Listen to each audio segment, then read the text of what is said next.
Muy bien, entonces, el tema que nos trae hoy y que nos reúne es el tema de diabetes mellitus. Como ustedes pues ya deben de estar más que enterados, la diabetes mellitus es una condición, una enfermedad muy frecuente en el mundo, muy compleja en ocasiones, porque no solamente se trata después de que la persona busque un mejor control de su glucosa y que con eso ya va a estar todo perfecto, sino que hay que ir rompiendo muchos paradigmas, muchos errores, muchas concepciones erróneas que se tienen en relación al cuidado de la diabetes. Vamos a procurar, tanto el día de hoy como de mañana, darles conceptos muy elementales, muy básicos sobre este tema. Procuren mantener pues siempre la atención del caso y si tienen dudas, pues igual siempre vamos a poderlas plantear al terminar cada sesión. Prácticamente después de estas 2 sesiones no van a tener, por lo menos dentro de la guía curricular, el contenido curricular de la carrera, ninguna otra oportunidad de poder discutir o revisar este tema. Así que por favor, pues mucha atención, exceptuando en el internado cuando van a ver los aspectos de complicaciones agudas de la diabetes con cetoacidosis diabética y síndrome hiperosmolar hiperglucémico.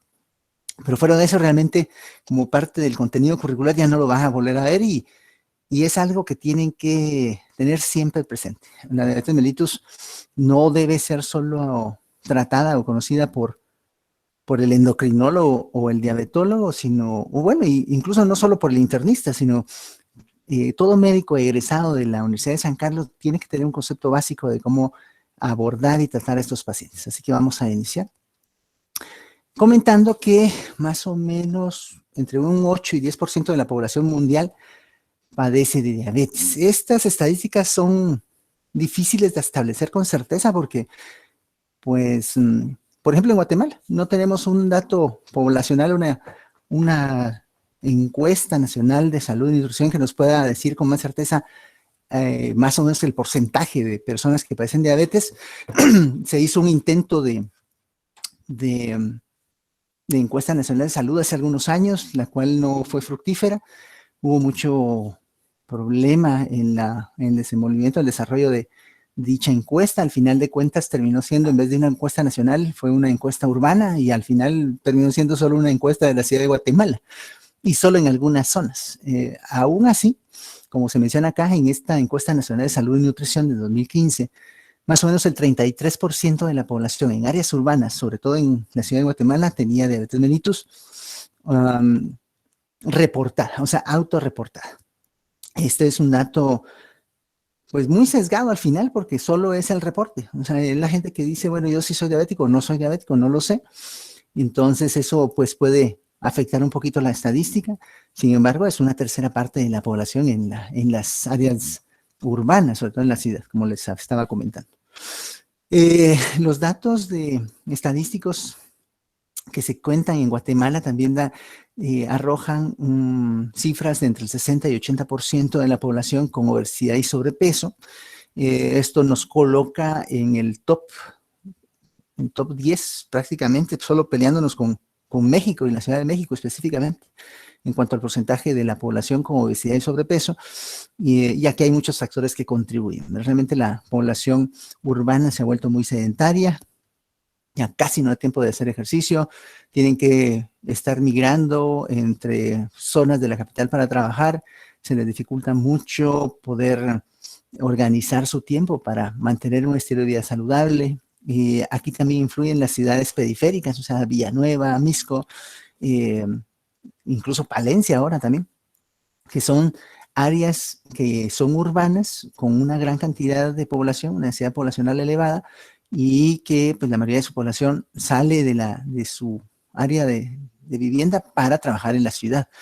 Hay personas que invierten entre 3 y 4 horas solo para trasladarse al trabajo. Por ejemplo, de Villanueva, hay personas que me han reportado a mí que tienen que salir a las 4 de la mañana para entrar a las 8 al trabajo, porque si no, no llegan. Y trabajando aquí en la ciudad, pues en un área no mayor de 10 kilómetros de distancia. E igual para regresar. Hay personas que regresan a las 10, 11 de la noche y ya realmente solo llegan a dormir. Todo esto ha afectado pues el estilo de vida en general de nuestra población y nos ha hecho predispuestos a padecer de estas situaciones endocrinometabólicas. Ahora bien, cuando nosotros nos planteamos los objetivos del tratamiento para los pacientes con diabetes, lo que tenemos que hacer son esencialmente tres cosas. Uno es eliminar los síntomas relacionados con la hiperglucemia. Y aquí hay un gran detalle también importante porque no todos los pacientes tienen síntomas. De hecho, la gran mayoría no se quejan o se adaptan mucho a las molestias que implican ser diabético. Por ejemplo, pues ya piensan que es normal estar siempre cansado o piensan que tener exceso de peso es algo saludable. O sea, de hecho eso es algo, una concepción cultural en el interior de la República. O sea, las personas incluso cuando miran a conocidos o amigos que están bajando de peso y que se están cuidando, pues ya les ven, mira, no tendrás alguna enfermedad, no tendrás cáncer, mira cómo estás de flaco. Las mamás siempre lo miran a uno bien delgado y quieren que uno coma a la fuerza. O sea, hay un montón de detalles ahí culturales que nos pueden afectar también, pero no siempre los pacientes tienen síntomas. El otro objetivo del tratamiento es eliminar o reducir la posibilidad de que los pacientes desarrollen complicaciones. Y aquí obviamente hay que individualizar. ¿Por qué razón? No todos los pacientes diabéticos se van a complicar. Tampoco no todos los pacientes diabéticos descontrolados van a tener complicaciones y no todos tienen la misma predisposición a las mismas complicaciones. Hay familias que tienen más predisposición a complicaciones de tipo cardiovascular, hay otras familias que tienen más predisposición a retinopatía, otras que tienen más predisposición a nefropatía. Entonces, así uno tendría que también dentro de la historia clínica y los antecedentes heredofamiliares, investigar esas posibles complicaciones para ir definiendo el nivel o el tipo de cuidado que tengo que tener con mi paciente. Y el otro objetivo es procurar que los pacientes desarrollen una vida tan normal como sea posible, a través de un buen control, no solo metabólico, sino de todos los factores de riesgo para estos pacientes.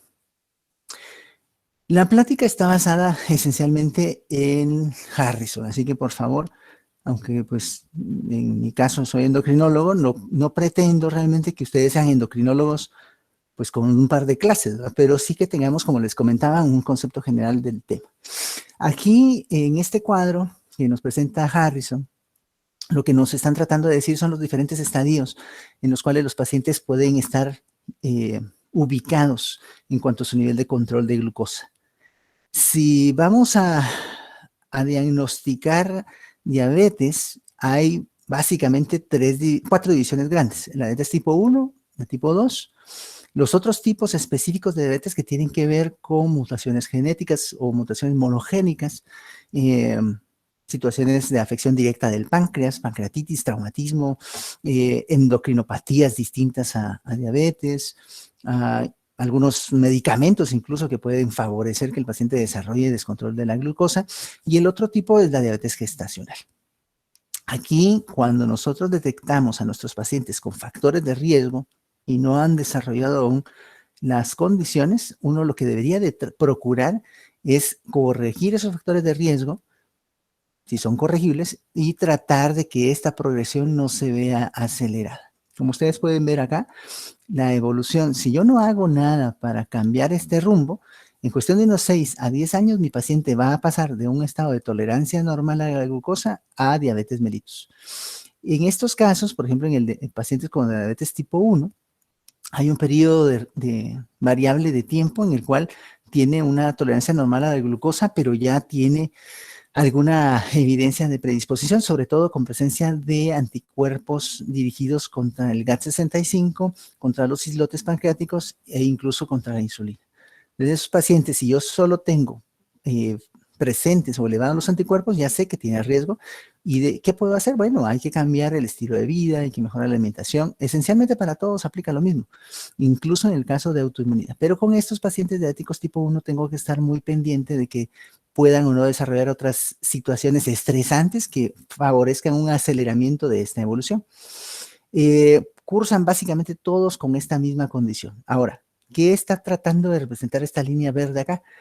Hay muchos pacientes que aún haciendo todo lo necesario y los cuidados y el monitoreo adecuado, van a ir progresando definitivamente hasta una condición de necesidad de insulina. Esos pacientes requieren insulina siempre para estar compensados. En cambio, los otros pacientes, dependiendo de la causa, podría haber alguna posibilidad de regresión. Por ejemplo, en los pacientes con diabetes tipo 2, que se encuentran incluso en una condición de prediabetes, que vamos a platicar de cuáles condiciones son, podríamos, a través de una corrección de los factores que lo están llevando a tener esta alteración, regresar o procurar que regresen a una normotolerancia en la glucosa. En otros casos, por ejemplo, si un paciente está tomando esteroides por alguna razón y podemos reducir la dosificación gradualmente para pues, tratar de incluso retirar esa medicación, los pacientes podrían regresar a un estado de normotolerancia en la glucosa. Y los pacientes con diabetes gestacional, estas pacientes es muy importante darles el seguimiento correcto después de que tienen a los bebitos porque si no hacemos énfasis en el cuidado y monitoreo de su alimentación y estilo de vida, estas pacientes en un periodo de 2 o 3 años van a continuar evolucionando hacia diabetes mellitus. Ahora bien, si yo logro corregir la alimentación, el estilo de vida y ejercicio con estas pacientes, lo que vamos a procurar es que regresen de aquí, de un estado descompensado de la glucosa, hacia una normotolerancia y se mantengan ahí la mayor cantidad de tiempo posible. Como especifica o como quiere ejemplificar esta línea negra acá, la evolución de estas condiciones puede llevar un periodo de varios años, muchos años incluso, y lo cual pues sería uno de nuestros objetivos, ir retrasando esta evolución. Aquí hay básicamente 3 situaciones que nos van a ayudar a clasificar a nuestros pacientes.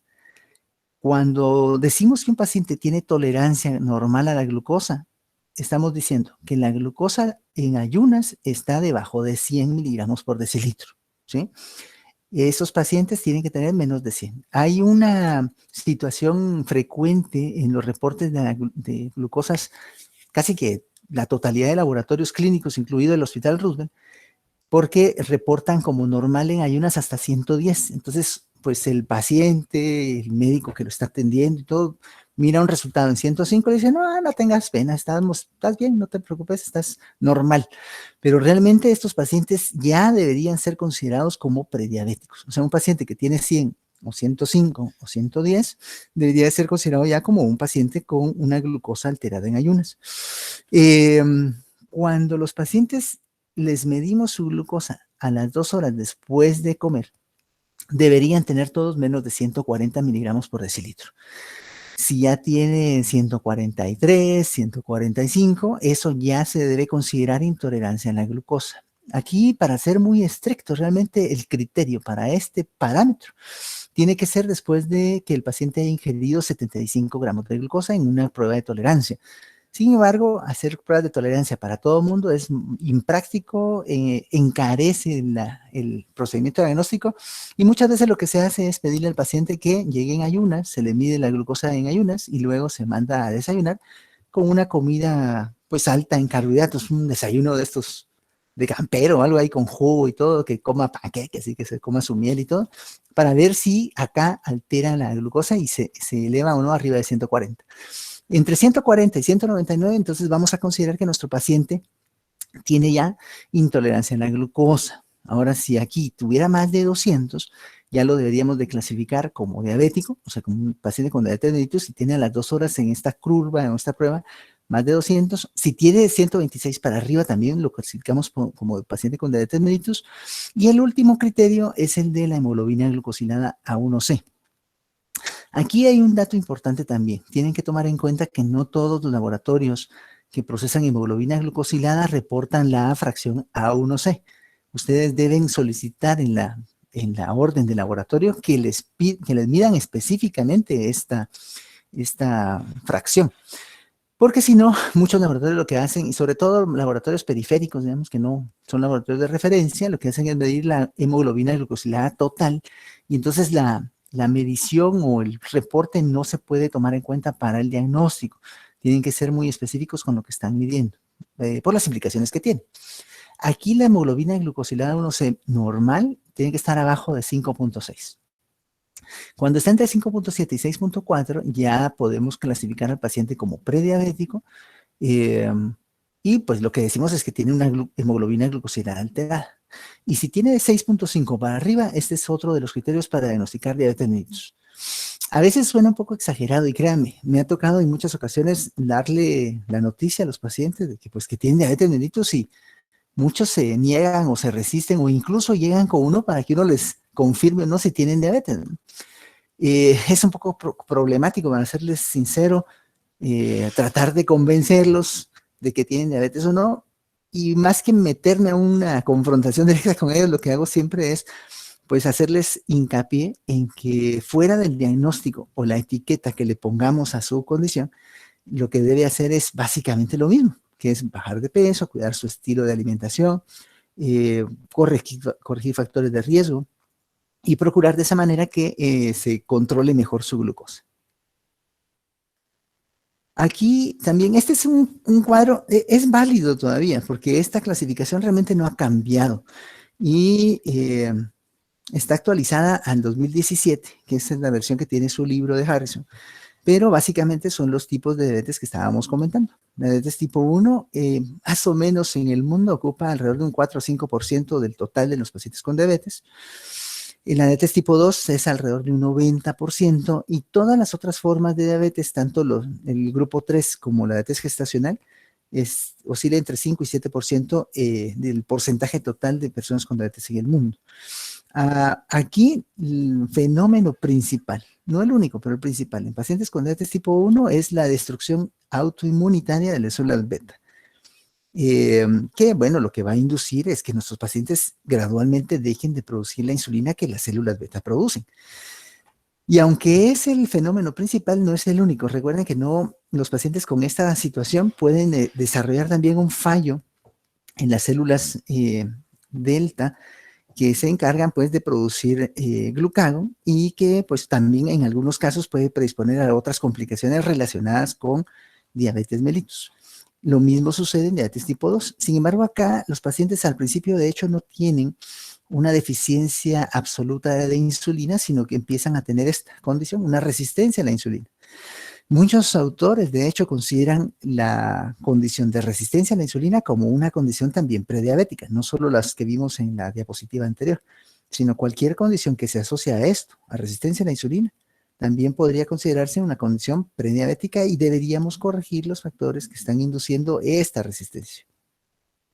Aquí lo que va a pasar entonces es que en vez de que haya una deficiencia absoluta de insulina, va a haber una deficiencia relativa, es decir, la célula beta ya no va a ser capaz de producir la cantidad suficiente de insulina para vencer la resistencia y por lo mismo va a empezar el paciente a tener hiperglucemia.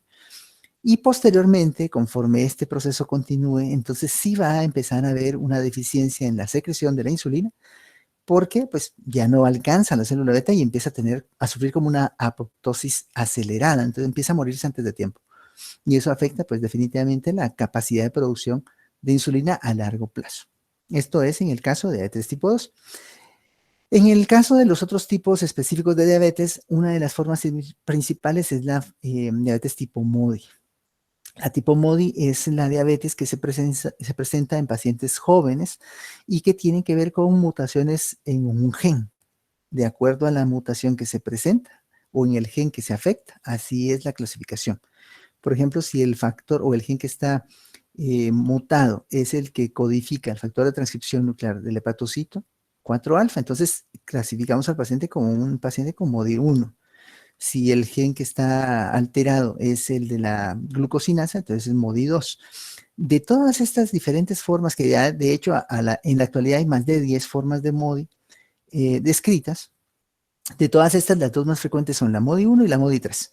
De hecho, en Guatemala hay un par de familias que pues ya se han detectado con las mutaciones. Hace algunos años hicimos un estudio de investigación con uno de los, que en ese entonces era residente de medicina interna, ahora es ya neumólogo, egresado de ahí del Hospital Roosevelt, del programa de entrenamiento de neumología, y con él lo que hicimos fue buscar pacientes que calificaran para MODY y sí se logró encontrar un par de familias afectadas con MODY 1 y están pues ahí reportados los casos. Aquí también es importante la diabetes neonatal, no la vemos frecuentemente obviamente porque pues, no somos pediatras, pero es una condición que es importante de diagnosticar porque el tratamiento de este tipo de diabetes específico no es con insulina, sino es con sulfonilureas. Aquí lo que hay es una mutación en el receptor de sulfonilureas que existe a nivel de la célula beta pancreática, que es cuando esta proteína está mutada, está alterada, se afecta la capacidad de secreción de insulina y responde muy bien. Si uno lo logra diagnosticar, responde muy bien el bebito, porque generalmente son bebitos muy, muy pequeños, responde muy bien a dosis bajas de sulfonilureas. Aquí está lo que les comentaba sobre el páncreas. Cualquier afección específica del páncreas, ya sea pancreatitis aguda o crónica, alguna cirugía pancreática, neoplasias, presencias de enfermedades infiltrativas como hemocromatosis, cualquier situación que afecte estructuralmente la anatomía del páncreas también puede inducir un defecto en la secreción de insulina. Y luego otras formas más raras. Estas son mutaciones específicas de algunas que están incluidos dentro de algunos síndromes genéticos. Lo ven más en el área de pediatría, pero pueden inducir cuadros de resistencia a la insulina muy severos, como el síndrome de Rabson-Mendenhall y otros síndromes que inducen lipodistrofia. Aquí hay una situación importante. Los pacientes que tienen VIH y que están en tratamiento con antirretrovirales también pueden desarrollar síndromes de lipodistrofia con resistencias a la insulina muy, muy elevadas. Y requieren, pues, obviamente, manejo con insulina para corregir la hiperglucemia que pueden desarrollar. Un grupo importante de causas de diabetes mellitus diferentes a diabetes tipo 2 son estas endocrinopatías, el síndrome de Cushing, la acromegalia, las pacientes que tienen tumores productores de glucagón, los pacientes con feocromocitoma, pacientes que tienen problemas de hipertiroidismo o algunos otros cuadros clínicos. El aldosteronoma también es es relativamente frecuente como causa de hipertensión y también puede inducir hiperglucemia. De todas estas condiciones, las dos que inducen más tendencia a hiperglucemia son la acromegalia y el síndrome de Cushing, pero cualquiera de estas lo puede alterar. Hay otras causas de diabetes mellitus también, como los glucocorticoides. De todos los medicamentos es el que de plano sí uno tiene que estar muy pendiente porque los pacientes tienden a tener hiperglucemia con mucha frecuencia y esta hiperglucemia es dosis dependiente, es decir, mientras más alta es la dosis de esteroides, más tendencia a hiperglucemia van a tener. Otro medicamento frecuente, sobre todo en el contexto de pacientes con glaucoma severo o pacientes que tienen hidrocefalia, es el diazóxido, que también se utiliza en estos casos, y otros medicamentos. Este es importante, los diuréticos tiacídicos. Es un medicamento de uso relativamente frecuente, sobre todo en el contexto de hipertensión arterial, pero induce con mucha frecuencia hiperglucemia, hipertrigliceridemia, alteraciones electrolíticas, sobre todo, y tendencia hiponatremia. Así que mucha precaución, sobre todo en pacientes ancianos que estén usando tiazidas como parte de sus medicamentos antihipertensivos. Y así con otros medicamentos como, bueno, aquí están los inhibidores de proteasa que les decía, como parte del tratamiento de pacientes con VIH, son de los medicamentos que más tendencia a hiperglucemia o alteraciones metabólicas van a tener o a encontrar. Hay algunas otras situaciones como infecciones virales, cuadros de diabetes autoinmunitaria. Esto del hombre rígido es una condición, una enfermedad bastante infrecuente, no imposible de encontrar. Son personas que tienen una musculatura relativamente desarrollada, pero que tienen muy poca fuerza, o sea, se quejan constantemente de debilidad y realmente cuando uno evalúa la fuerza muscular de sus pacientes, casi no tienen fuerza. Pero aquí la aparente musculatura de los pacientes está dada por el estímulo inmunitario constante hacia las células del músculo estriado, pero no tienen realmente fuerza.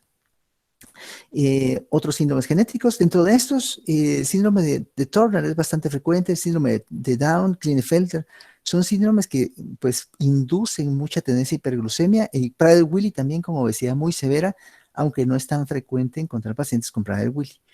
Y la diabetes gestacional, cuyos parámetros de diagnóstico y monitoreo pues también son ligeramente diferentes a los que tenemos para pacientes con diabetes en tipo 1 y tipo 2, pero pues obviamente se da en el contexto del embarazo.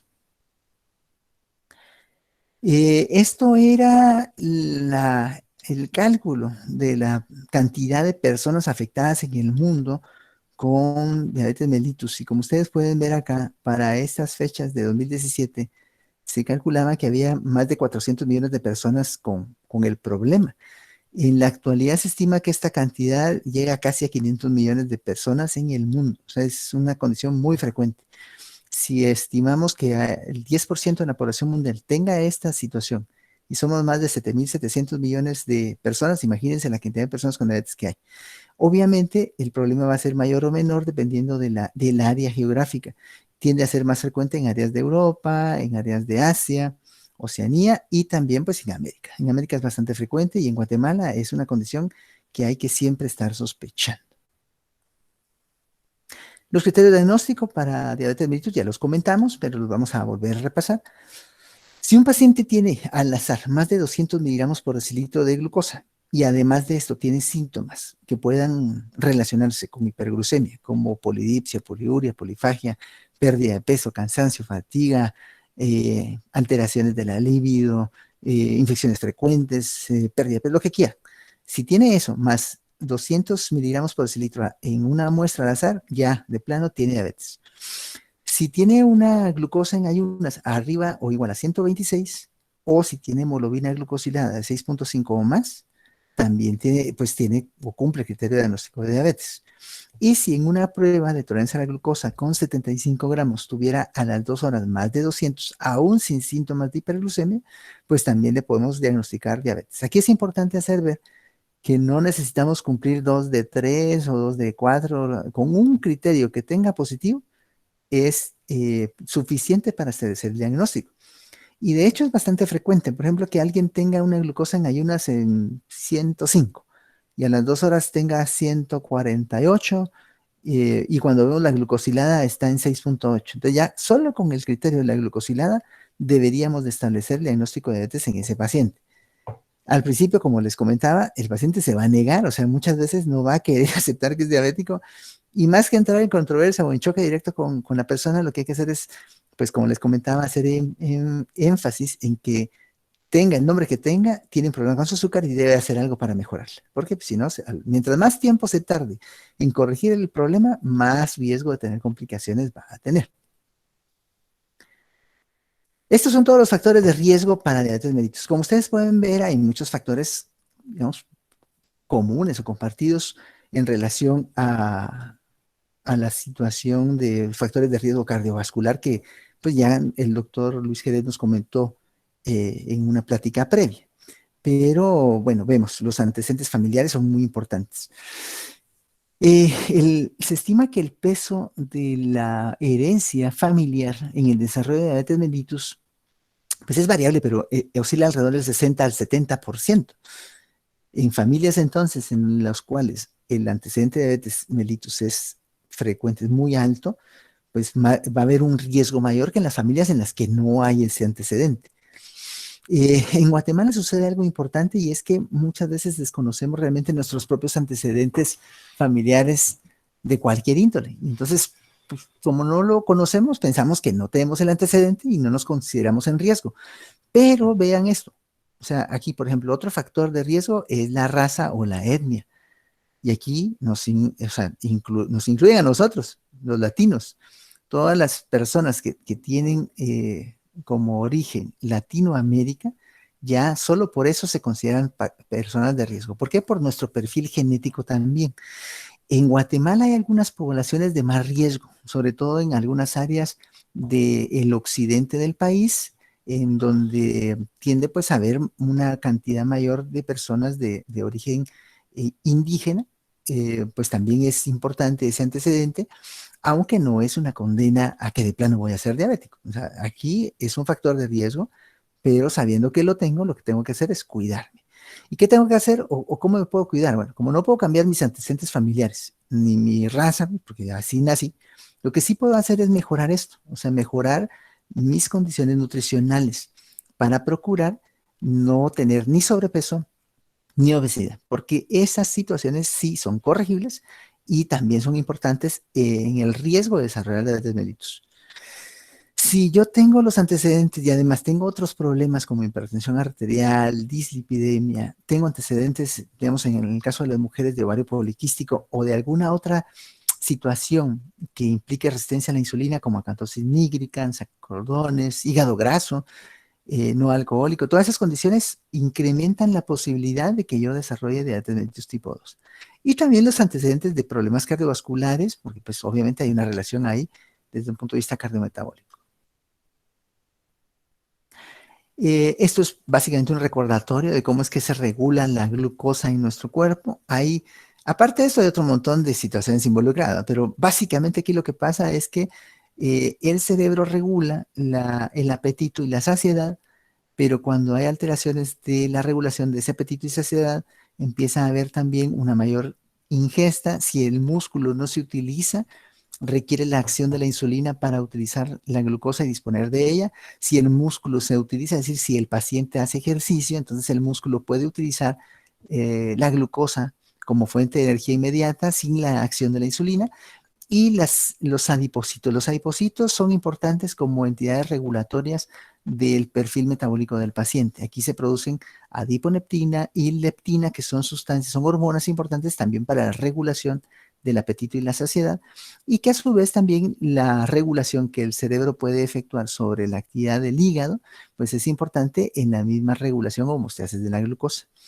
El islote pancreático al final lo que hace es regular la producción de insulina y glucagón, que hacen pues que se mantenga o se disponga de forma correcta de la glucosa. ¿Cómo? Pues haciéndola ingresar al hígado para depositarla como forma de energía, o haciéndola ingresar al hepatocito para que se guarde también como triglicérido en forma, pues, como una fuente de energía cuando no el paciente no está ingiriendo alimentos, o que se utilice de manera correcta también en los músculos como fuente de energía. Aquí también básicamente el recordatorio de cómo es que se secreta insulina. Recuérdense que eh, aquí lo que hace la célula beta es, de acuerdo a algunos cambios en el voltaje o en la polarización de la membrana, abrir o cerrar los canales que pues son voltaje dependientes y permitir, por un lado, la entrada de calcio para el movimiento de los gránulos secretores de insulina hacia la periferia y que se libera insulina, y por otro lado también la acción de esta canal. Este es canal potasio sensible de ATP, que es el donde yo les comentaba lo del receptor de insulina. Esta molécula, que es su unidad, o el receptor de sulfonilureas, perdón, modula la acción de este canal. Cuando esta molécula está mutada o está alterada, este canal no funciona de forma adecuada y pues el paciente puede desarrollar diabetes, y es el caso específico de estos pacientes que tienen diabetes neonatal.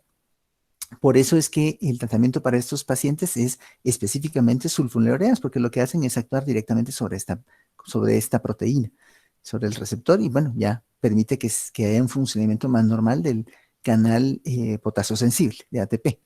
Al final de cuentas, lo que se induce es una activación de algunos mecanismos enzimáticos, sobre todo relacionados con glucosinasa y otras situaciones que pues que tienen que ver con factores de transcripción que pues se ven involucradas en la secreción de insulina para regular o disponer de forma correcta de la glucosa de los pacientes. Este es solamente un recordatorio también de cómo es que los pacientes con diabetes tipo 1 desarrollan diabetes. O sea, no es de que hoy tengo diabetes, hoy estoy bien y mañana ya tengo diabetes. Estos pacientes tienen una predisposición genética también, básicamente marcada, pues, por obviamente sus factores heredofamiliares, pero que hacen que empiecen cuando hay algún estímulo que generalmente se considera que puede ser una infección viral. Cuando hay un estímulo que induce la producción de anticuerpos, estos anticuerpos empiezan a incrementarse y hacen que los pacientes vayan reduciendo su porcentaje de células beta funcionales, de maneras que los pacientes empiezan a reducir su capacidad de producción y secreción de insulina de forma gradual. Cuando llega a un mínimo de masa de células beta funcionales, empiezan entonces a tener elevación de la glucosa, empiezan a tener diabetes mellitus ya manifiesta. Generalmente el porcentaje o la masa funcionante tiene que reducirse por lo menos a un 30-40% para que empiece a haber hiperglucemia en estos pacientes. En esta evolución también pueden haber altibajos, o sea, la curva no es descendente eh, de manera constante. Pueden haber algunos episodios, por ejemplo, alguna infección, algún accidente, alguna situación que haga que transitoriamente su capacidad de producción de insulina se reduzca y que haya algún grado de recuperación posterior. Pero el camino que llevan estos pacientes, pues por la misma destrucción de los islotes pancreáticos es precisamente a desarrollar hiperglucemia en algún momento. En el caso de diabetes tipo 2, por otro lado, lo que sucede es que los pacientes tienen un periodo en el cual hay exceso de producción o secreción de insulina. O sea, de hecho, al principio, antes de desarrollar la diabetes mellitus, la producción de insulina está muy alta, pero lo que pasa es que la capacidad funcional de esa insulina o de la célula beta pancreática para compensar la resistencia llega a un punto en el que se empieza a vencer. O sea, ya no alcanza la cantidad de insulina que están produciendo para vencer la resistencia y empiezan entonces a tener intolerancia a la glucosa y posteriormente diabetes mellitus tipo 2. Ok, ¿qué hacemos para estudiar a nuestro paciente? Lo primero es el examen físico y la anamnesis. O sea, en la historia yo tengo que, pues aparte de tener los datos generales de mi paciente, sus características o su motivo de consulta, tal vez llegó por cansancio o simplemente llega para un chequeo. Aparte de esto, tengo que tener una investigación adecuada de sus antecedentes heredofamiliares. Y en este caso no solo preguntar si es diabético o no el paciente, sino si la familia ha tenido diabetes o ha tenido condiciones que podamos asociar de alguna forma con diabetes mellitus o riesgo de tenerla. Por ejemplo, ovario poliquísticos, problemas de fertilidad, hígado graso, como estábamos comentando, obesidad, sobrepeso, o sea, cualquier condición familiar que sea relativamente frecuente y que pueda incrementar el riesgo que nuestro paciente tenga diabetes mellitus.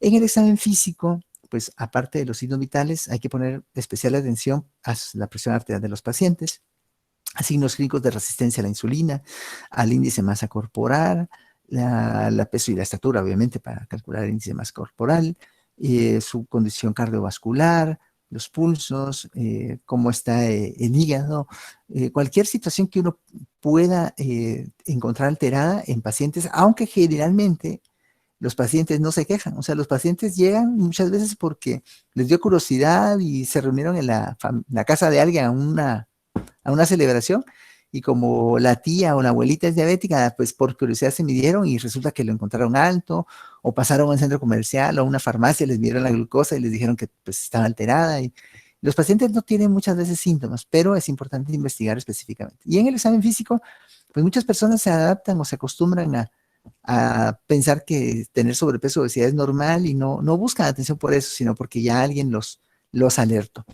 De acuerdo a lo que yo evalúo, tanto en la historia propia del paciente, los antecedentes familiares y en el examen físico, yo voy a procurar hacer una clasificación, sabiendo que la gran mayoría de pacientes van a encajar, ya sea en el diagnóstico de tipo 2, diabetes tipo 2 o de diabetes tipo 1, pero de acuerdo a sus antecedentes o a las causas que hayan tenido para desembocar en hiperglucemia, sí lo puedo clasificar en otros grupos.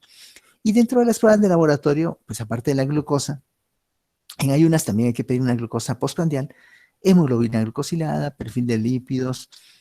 Yo particularmente también les pido perfil de tiroides, pero eso no hay que pedírselo a todo mundo. Yo se lo pido pues porque casi siempre cuando llegan con alguna referencia pues de algún otro colega que ya los empezó a tratar.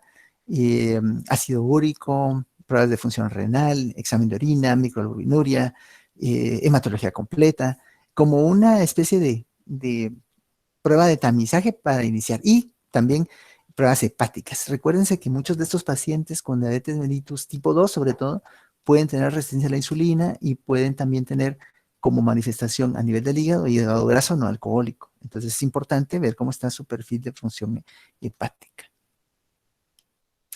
¿Qué hago o cómo hago para atender de forma integral a mi paciente?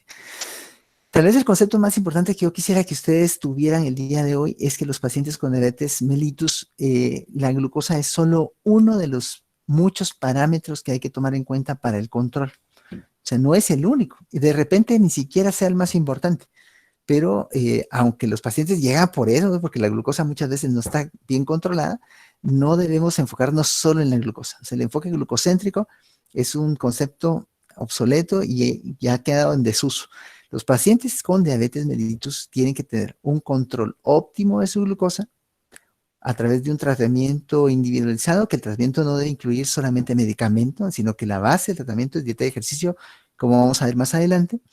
Debemos de empoderar a nuestro paciente, es decir, educarlo lo suficientemente bien para que el paciente sienta la confianza en sí mismo de poderse automonitorear, vigilar sus síntomas, vigilar su glucosa, saber cuándo reportar, saber cuándo comunicarse con su médico, para que de esta manera pues también mejore su control.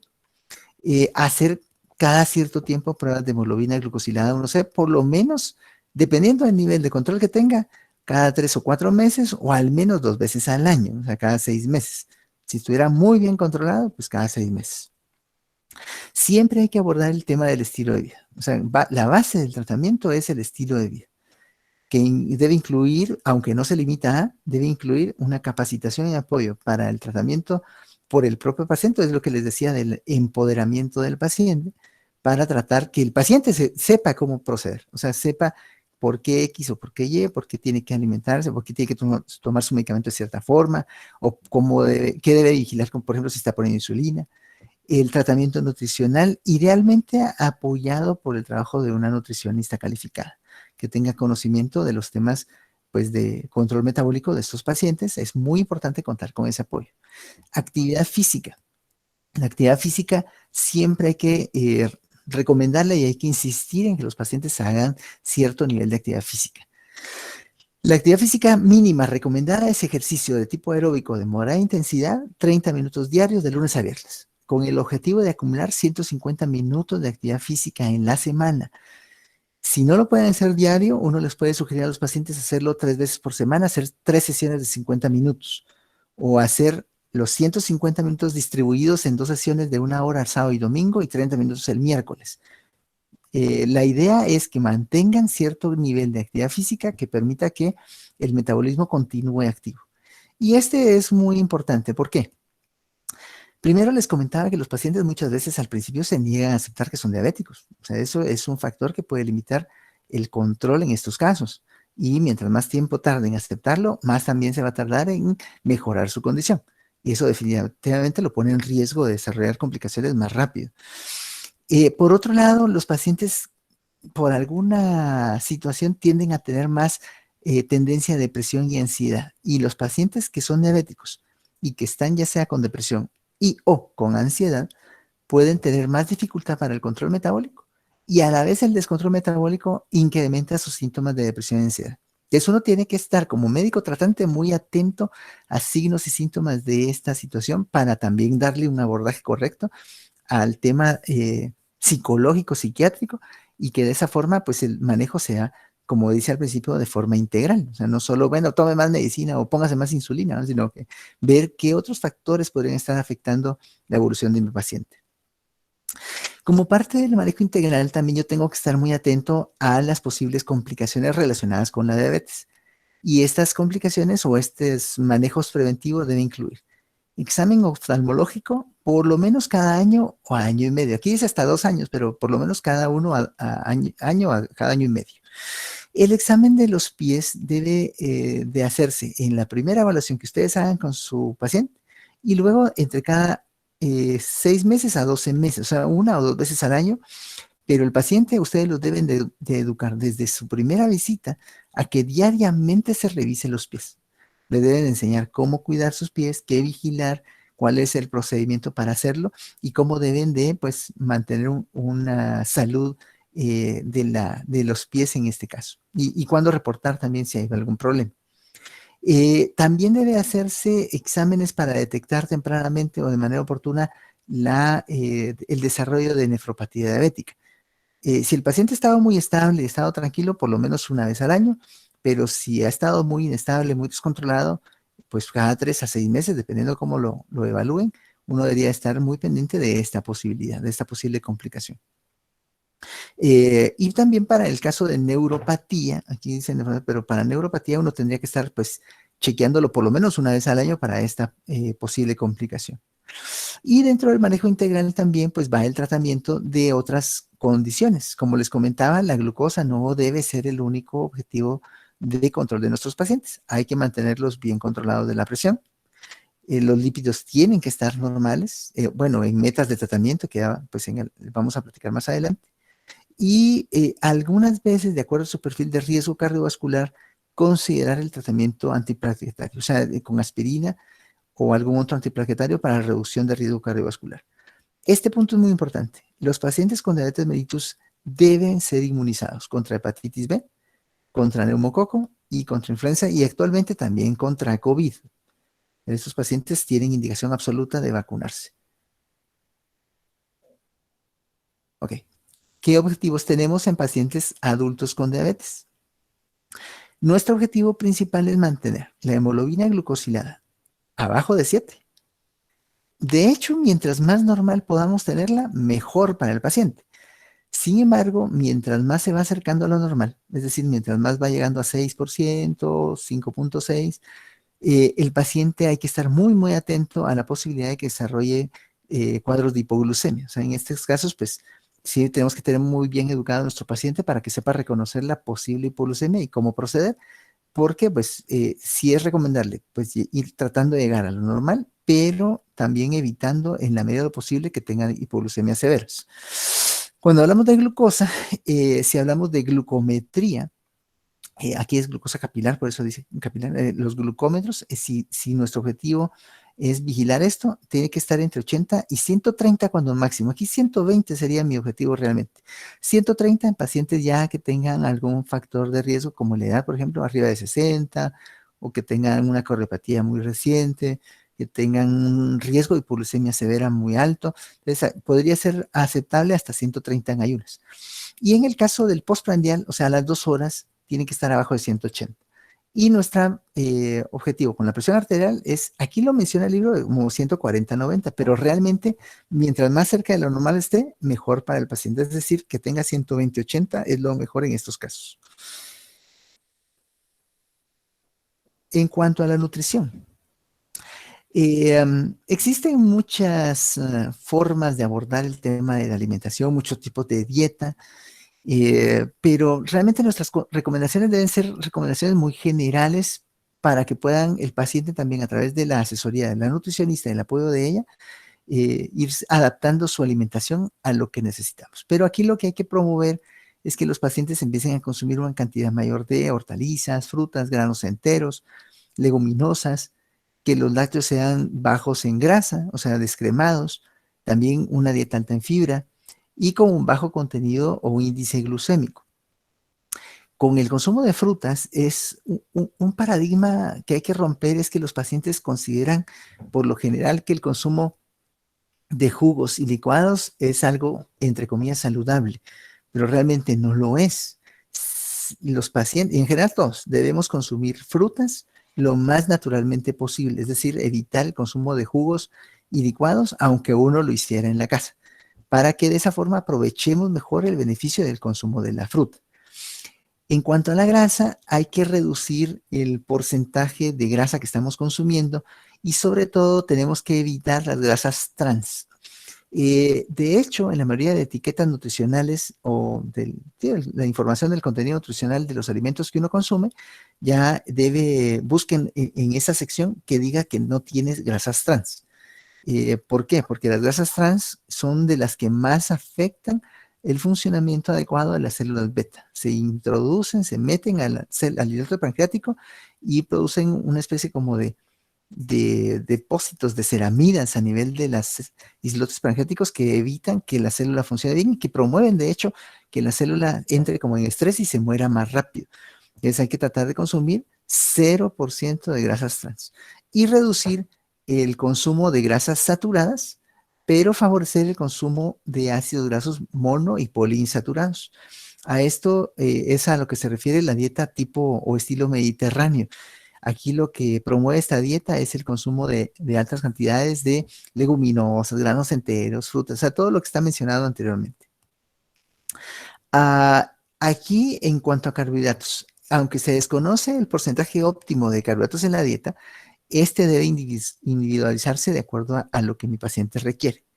Si vamos a ser muy generales, digamos, en el abordaje, en cuanto a los macronutrientes, aunque también aquí se desconoce el porcentaje de proteína recomendado, por lo general, cuando los pacientes están muy descompensados, cuando tienen mucha resistencia a la insulina, cuando tienen incluso mucha variación en el nivel de glucosa circulante entre el pre y post, requieren un porcentaje aproximado en cuanto a macronutrientes, del 40% de grasas, un 40% de carbohidratos y un 20% de proteínas. Claro que esos porcentajes se deben ir adaptando a la evolución del paciente, pero sí debemos de tomarlo en cuenta al momento de establecer comunicación con la nutricionista para saber qué es lo que también yo necesito como tratante para ayudarle a mi paciente a través de una dieta adecuada a mejorar sus parámetros metabólicos. Además de la dieta, bueno, aquí en carbohidratos lo que tengo que hacer es tratar de que reduzca lo más que pueda el consumo de carbohidratos simples, ¿sí? Y también es importante que los pacientes eviten el consumo de edulcorantes artificiales. Hasta hace algunos años, pues había controversia con respecto a si era conveniente o no que utilizaran o sustituyeran el azúcar por un edulcorante artificial, pero los datos más recientes con los que contamos lo que hacen es confirmar que los pacientes que tienen una dieta rica en edulcorantes artificiales desarrollan más resistencia a la insulina y también tienden a subir de peso con más facilidad. Así que por lo mismo, pues en la actualidad lo que hay que hacer es recomendar que no consuman ni siquiera este tipo de productos. Y en proteína hay que favorecer las proteínas de origen vegetal y también en las proteínas, pero que no sean solamente de carnes rojas. Tienen que haber una variedad de carnes blancas y proteínas de origen vegetal, como estábamos comentando.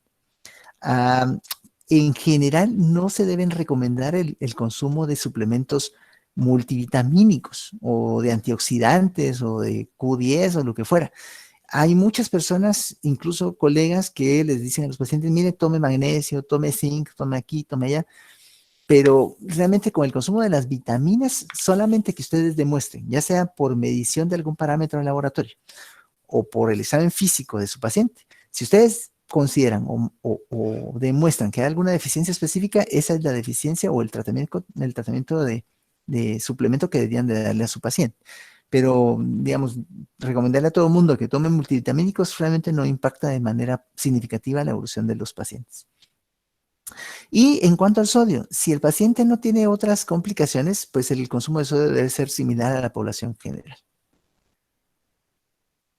Ok, vamos a detener acá la plática de hoy.